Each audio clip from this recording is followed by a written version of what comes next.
Welcome to Present Perfect. No grammar, but plenty of history. I'm Don Congdon, your host and guide, helping you explore how the past reaches out and touches the present. This is podcast number 121. Henry VIII died in 1547 at the age of 55. Despite his 6 wives, he left behind just 3 legitimate offspring: Mary, Elizabeth, and Edward. All 3 would rule England, and each would leave behind a unique legacy. As the only male heir, Edward, at the age of 9, succeeded his father as Edward VI. Given his youth, the real running of the country devolved upon a council of powerful and ambitious men. Most of these strongly favored the Reformation, although many probably supported it for political rather than ideological reasons. Edward himself had been raised Protestant and seems to have supported the movement from conviction. Consequently, the English Reformation thrived during his reign, and reformers actuated by genuinely spiritual motives were able to prosper. Sadly, Edward's life was to be a very short one.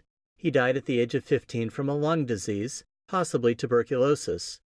Although he had tried to have his close relative, Jane Grey, succeed him, his half-sister Mary ultimately received the throne. Mary was a devout Roman Catholic and badly embittered by her childhood. She had seen her mother, Catherine, set aside for Anne Boleyn. Her father had then had her legally declared a bastard and removed her from the line of succession. Most of her formative years were spent sidelined and away from court.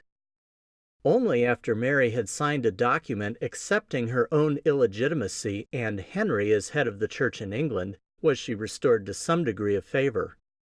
Her bitterness and hostility to Protestantism is certainly understandable. When she succeeded her brother and became queen in 1553, she returned the English Church to Rome. To strengthen her country's ties to Catholicism, she married the Spanish prince, Philip, who was 10 years younger than she. Years later, as King Philip II, he would become a major thorn in the side of Mary's half-sister, Elizabeth. But that's another story. Marriage, too, proved bitter for Mary. While she found the youthful Philip most attractive, the reverse cannot be said to be true. In letters, Philip's courtiers described her as small, flabby, and having terrible taste in clothes. Philip himself had no interest in her beyond a political alliance which made him joint ruler of England during her lifetime. For a while she was happy, believing herself to be expecting a child, but this too proved ephemeral. After months of the usual pregnancy symptoms, it turned out that Mary was not pregnant after all. It may have been a psychologically induced false pregnancy or the early signs of ovarian cancer. Whatever the cause, Mary never had a child, and Philip spent much of his time out of England. Initially, Mary tried to be tolerant of English Protestantism and did permit a certain degree of religious freedom. But as time went by, she became more hostile and ultimately authorized persecution. About 300 people died during her reign. Among them was John Rogers, the producer of the Matthew Bible. When she died in 1558, possibly of a reproductive system cancer, her attempts to return England to Rome collapsed. Philip wrote rather tepidly to his sister, "I felt a reasonable regret for her death." Protestant historians usually vilified Mary, the reason that she's often remembered by the epithet Bloody Mary. But while she was certainly no friend to Protestantism, we should also back away and see her as the product of political machinations and the mindset of her times. I look at her as a pitiable figure who did some dreadful things. Before we see what happened when Mary's half-sister Elizabeth took the throne, we must examine a movement that had been gaining strength through the years leading up to this point in time. Switzerland had been going through a reformation of its own, led by Huldrych Zwingli, a counterpart and contemporary of Martin Luther. Although they initially agreed on many things, Luther and Zwingli ultimately couldn't work together due to doctrinal disagreements. But reform began to spread through the German Swiss cantons, starting from Zurich. Meanwhile, a parallel reformation had started in the French Swiss canton of Geneva. France had never really accepted the Reformation, so many French Protestants crossed the border into Geneva, where, with the approval of the city leaders, they started trying to establish a theocratic community. A theocracy is a community in which church and state are closely joined and religious leaders essentially control all aspects of life. The idea is that God directly rules through the clergy. The Judges period in the Old Testament was a type of theocracy, although it rarely worked very well due to the sinful nature of humans. Other historical attempts at theocracies invariably failed. Geneva was probably the most successful of these attempts, however. The community at Geneva became a magnet to theologians, reformers, and persecuted Protestants whose own countries had become too unfriendly. During the Marian persecutions, many English Protestants took refuge in Geneva. When Mary died and Elizabeth took the throne, they returned to England, becoming the English Puritans and the Scottish Presbyterians. Two men, William Farel and John Calvin, were the mainsprings of the community. Farel had been in Geneva since 1532, where he exerted significant influence. The youthful Calvin, who had left France in 1536 to avoid persecution, was on his way to the city of Strasbourg. He made a stopover in Geneva but had no plans to stay. He was already well known for a major theological work, the Institutes of the Christian Religion, so the community's leaders saw Calvin as a desirable addition if he could be talked into remaining. Farel tried persuasion first, and when that failed, switched to arm-twisting. Calvin caved in when Farel threatened to curse him if he didn't stay. Calvin's name is fairly well known today from the theological system that bears his name, Calvinism. The theological model is complicated, but its political action centers upon a form of replacement theology, the view that God has offered the kingdom to various people groups at different periods in history. Israel and the Roman Catholic Church had both failed, so it was now up to the citizens of Geneva to try their hand at forming a kingdom. One of the key doctrines of Calvinism is election, the notion that God has chosen specific people to be redeemed. One's election could only be detected by three tests: 1. Testimony, 2. A holy life, and 3. Participation in the sacraments. Consequently, Calvinist society tended to be very controlling and strict in the interests of number 2, a holy life. Unfortunately, like many attempted theocracies, Geneva became a bastion of control, fear, and domination. Dissidents left on their own or were expelled. Occasionally they were persecuted and sometimes killed in much the same way that the Roman Catholics dealt with their enemies. While we commonly think of burning at the stake as a Roman Catholic pastime, the Protestants did it too.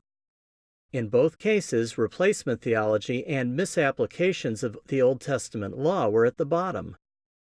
One unfortunate man, Michael Servetus, fell afoul of both the Catholic authorities and those of Geneva. A medical doctor, scientist, humanist, and theologian, he held highly unorthodox views of the Trinity, somewhat like those of the Unitarians. He also opposed infant baptism. Condemned by the Church, he managed to flee France to avoid burning. Although he knew that his doctrinal position was equally unpopular there, he went to Geneva anyway and was, unsurprisingly, arrested. Historians debate how involved Calvin was in Servetus's trial. It's fairly certain that Calvin favored execution, although there is evidence that he tried to have Servetus's punishment changed from burning to beheading. Ultimately, Servetus burned, and permanently tarnished Calvin's reputation. Historians on both sides of the aisle still debate the subject. On the other hand, those who chose to stay, got along with the authorities, and liked the spiritual atmosphere of Geneva were assumed to be the elect. Over time, the city became known by the nickname, the Protestant Rome. And that's all the time we have to talk about Calvinist Geneva. We need to move on and examine a New English Bible translation that came from this bastion of Calvinist Protestant theology. It's called the Geneva Bible, and until the King James Version came along, it was probably the most well-loved Bible of all time. The Geneva Bible stands out for a number of reasons beyond its basic popularity. It's also got an impressive number of firsts to its credit. It was the first English translation produced completely from the original languages. Remember, Tyndale never completed an Old Testament translation from Hebrew, and while the Coverdale and Matthew Bibles incorporated his work, parts of their Old Testaments were translated from other translations. In contrast, a small group of men produced the Geneva translation, working directly from Greek and Hebrew texts. William Whittingham supervised the New Testament and Anthony Gilby the Old. Tyndale's work was incorporated, so once again it lived on in yet another Bible. Other refugees made contributions as well, including an elderly Miles Coverdale and John Knox, the future leader of Scottish Presbyterianism. The Geneva Bible was a typographical first as well. Unlike its predecessors, which were printed in the black-letter typeface to resemble a handwritten manuscript, the Geneva Bible was printed in a Roman font very similar to the ones that we use today. This makes it look strikingly modern to us, even though it's about 460 years old. An additional typographic quality that it shares with our own Bibles is its use of italic type to identify words added by the translators for clarity or grammatical completion. Another first was its use of both chapter and verse divisions in both the Old and New Testaments. As I mentioned before, the original biblical texts do not include any kind of division other than the natural division in books like Psalms and Proverbs. Stephen Langton, the Archbishop of Canterbury, had divided the Latin Vulgate into chapters during the 1220s. In 1448, a Rabbi Nathan had broken the books of the Hebrew Bible into individual verses. Robert Estienne, whom we've already met, developed verse divisions for the New Testament in 1555. The Geneva Bible was the first to incorporate all of these divisions at once, making it quite cutting edge. But of all the firsts that it claims, none is quite so significant as its status as the first study Bible. While several of the earlier English translations included notes and other helps to the reader, the Geneva Bible took these to new heights. Extensive marginal notes and verse cross-references made systematic Bible study easier for eager students of the Word recently empowered by having their own Bible. Each book includes an introduction. Tools, such as a concordance, maps, timelines, lists of Bible names, a money conversion chart, and numerous illustrations clarified concepts and helped bring the ancient world closer to the 16th century. Significantly, the illustrations attempted to be historically accurate rather than rendering biblical figures in medieval or Renaissance settings and clothing. I own a modern facsimile copy of this Bible and continue to be amazed whenever I look at it. If I take away the unfamiliar spelling and the somewhat strange form of English, it feels very much like the modern study Bible that I use daily. Truly, it seems that the study Bible sprang into existence fully formed. The complete Geneva Bible came off the press in 1560 and went through numerous editions and versions. Eventually, it was so mass-produced that even a relatively poor person could afford a copy. It was dedicated to Queen Elizabeth I, who had succeeded Mary in 1558 and restored Protestantism to England. We'll talk about Elizabeth more next time, as her reign was quite complex religiously, but she was generally fairly tolerant in the matter of religion. Until the King James Version came out in the early 1600s, the Geneva Bible was the most popular Bible among ordinary people. It's the Bible quoted by Shakespeare. The Pilgrims carried copies on the Mayflower. The Puritans and the Scottish Presbyterians used it as their official Bible, although it never achieved that status in the Church of England. And almost a century later, Oliver Cromwell and his soldiers carried it during the English Civil War. It's still available today in many forms, including modern printings, facsimile editions, and e-texts. One final point before I wrap up. The Geneva Bible is not only the first study Bible, but it's the first Bible that strongly promoted a theological system, in this case, Calvinist Reformed theology. While Tyndale's New Testament certainly showed a strong Lutheran bias, the Geneva Bible took theological indoctrination to new levels through its study aids, notes, and introductions. For this reason, it strongly polarized people, causing them to love or hate it. As we'll discuss in much greater depth at a later time, study Bibles have this effect.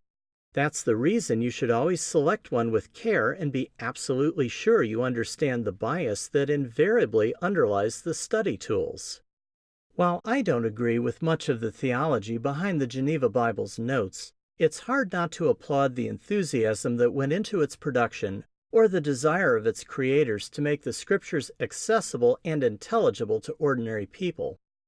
Given its affordability and helpfulness, it's no surprise that people zealously engaged with its text and came to know God better. But that's all we have time for today. Next time, we'll see how the English Reformation fared under good Queen Bess and her successor, the rather controversial James I. And that will lead us to the most famous Bible of all time, the King James Version. So until next time, I'm Don Congdon, and this is Present Perfect. Have a great day. Present Perfect is a copyright of Don Congdon. Music is copyright Footage Firm Incorporated. Scripture quotations are from the New American Standard Bible, which is a copyright of the Lockman Foundation.